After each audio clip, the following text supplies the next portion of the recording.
konon katanya ketika tanggal 1 Suro kok tidak dikuras, Telaga Hijau itu akan menelan kurban.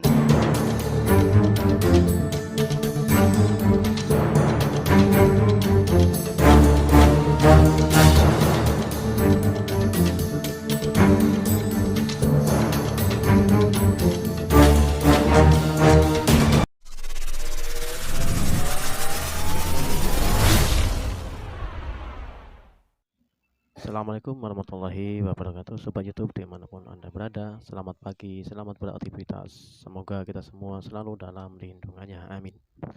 Berbicara mengenai telaga, kebetulan kita di sini lagi berada di Desa Sengon, Kecamatan Limbung ya.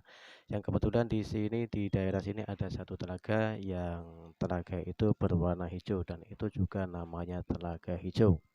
Dan ada keunikan dari telaga ini yaitu setiap 1 tahun sekali telaga hijau ini harus dikuras oleh masyarakat setempat. Jadi setiap tanggal 1 Suro itu warga sekitar bergotong royong untuk menguras telaga. Itu pastinya kalau tidak dikuras sudah dipercayai warga sekitar katanya akan memakan korban jiwa.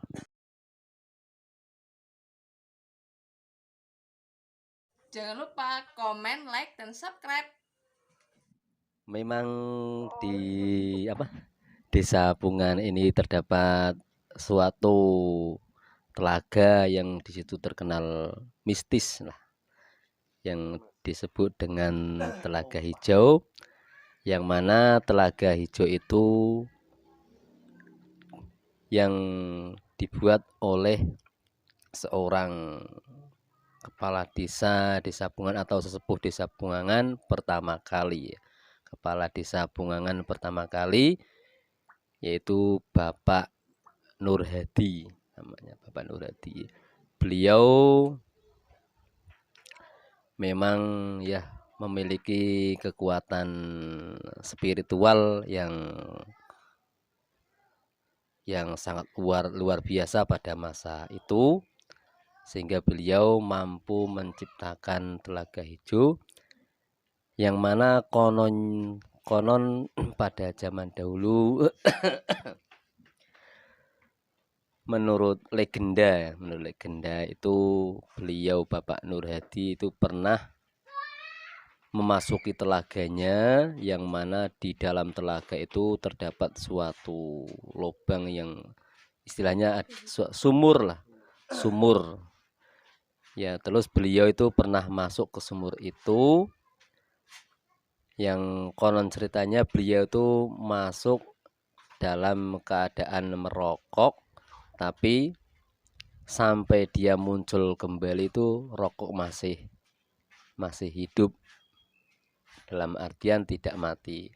Padahal pada umumnya api itu ketika terkena air itu pasti mati, tapi beliau dengan masuk ke sumur dengan membawa rokok yang posisi menyala itu, sampai dia muncul dari sumur itu masih posisi menyala. Itulah mungkin kelebihan dari salah satu ya, sebagian dari kelebihan Bapak Lurah pertama Desa Bungangan. Memang beliau sangat disegani masyarakatnya, karena ketika setiap ada ada istilahnya kerja bakti itu, beliau pasti datang lebih awal daripada masyarakatnya.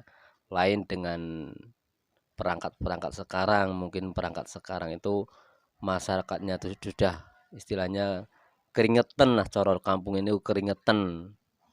Itu nek coro perangkat sekarang itu nembe baru saja kelihatan, baru saja datang itu ya. Tapi beliau Bapak Nur Hadi itu memang figur seorang kepala desa yang patut dicontoh, khususnya untuk ya kepala desa masa sekarang lah, biar masyarakatnya itu kagum.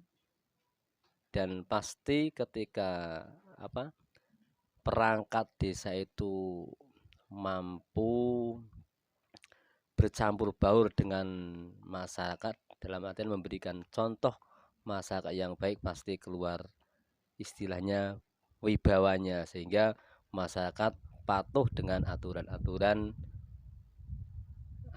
perangkat desa. Itu sekilas sedikit dari legenda Telaga Hijau, yang mana mungkin masih sampai sekarang pun masih masih terkenal dengan kemistisannya. Baiklah, tadi sudah panjang lebar sedikit ya mengenai legenda daripada Telaga Hijau. Dan ada lagi satu nih pertanyaan, Pak. Itu konon katanya Telaga Hijau itu setiap 1 tahun sekali itu harus dikuras. Itu apakah benar? Dan itu pengurasannya itu caranya gimana? Apakah ada selamatannya atau tidak, atau bagaimana, Pak? Coba dijelaskan, Pak.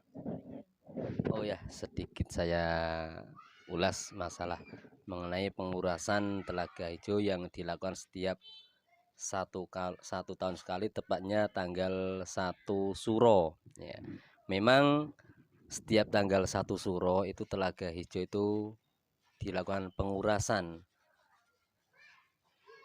Konon katanya ketika tanggal 1 Suro kok tidak dikuras, Telaga Hijau itu akan menelan kurban ya. Itu pun pengurasannya itu sedikit ada ritual yang mana bersamaan sebelum ada pengurasan itu diawali istilahnya pagelaran wayang kulit ya.